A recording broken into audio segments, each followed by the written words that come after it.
Hey guys, today we are going to be talking about financial calculation for sellers. So many of you are wondering, how much money can I get? Hey, sales proceed comes in two forms for a Singaporean selling a house. So it's a cash proceed and CPF that is coming back from the sales proceed. So I think you guys will be the most excited to be talking about, what's the money, what's the asset that I'm holding on to. So we're gonna dive right in over here. So assuming that you are selling your HDB flat today and it is 800,000, for example. But feel free to write in the comment in terms of how do you even derive what is your valuation price? What is the possible price that I can sell? So I think many of the sellers, right, you're wondering, hey, I want to get the best out of my unit. So if that is a topic that interests you, write down in the comment and I will do a video series on it. So basically, the selling price, 800,000. And imagine that the outstanding loan, so let's just say it's 250,000, okay? You're almost, clearing it off already. Then there is a CPF refund from the husband side. But obviously, if you're a single purchaser, then there will just be one element of CPF refund. So if let's say your wife have a CPF refund as well, then we have to factor that in. So how do you derive this CPF refund? If that is something that you want to know, write down in the comments and I will do a video on it.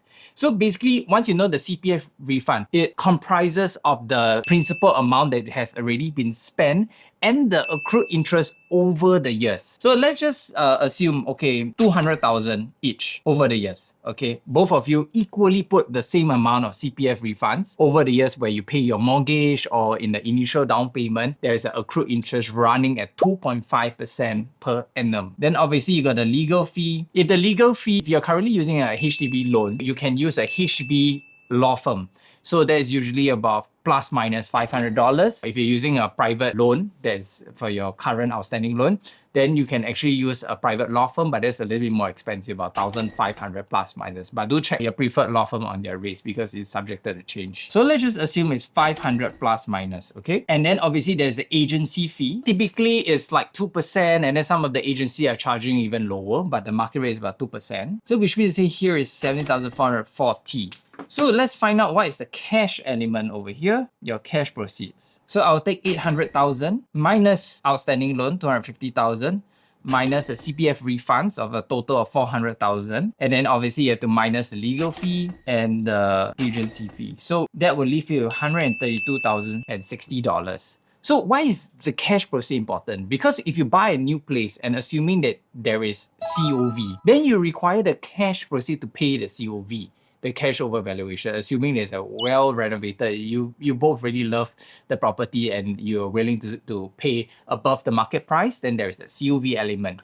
And if you're using a private bank loan for the next property, there is that 5% cash. On top of that, if there is COV, then more cash. That's something to help you to manage the finances better. But let's just say it's a positive cash flow, 102,000. It's still very much comfortable to actually move to a new place, whether it's a HDB or whether is it a condo in terms of the initial down payment cash component. Having said that, is that if you are in the scenario where you've been staying in your property, and although you appreciate quite significant, right, because you bought really early in the days, but then you'll be very surprised that actually, here the cash proceed becomes negative. So if you're wondering whether you fall into that category, usually it's because you have used up a lot of CPF refunds, right? And over the time, the interests have accumulated so much until, for example, this skyrocketed to maybe 580,000,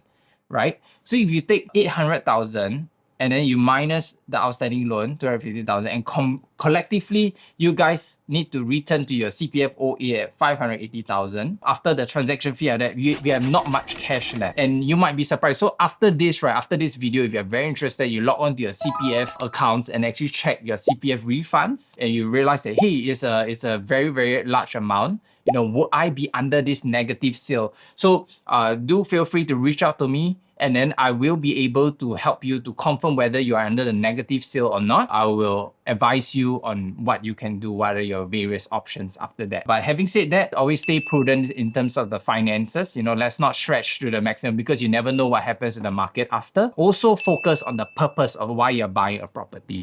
So enough said. If you need more HDB topics to be covered, write down in the comment section and I will do a video series on it. Once again, my name is Aaron. I look forward to seeing you on the next video.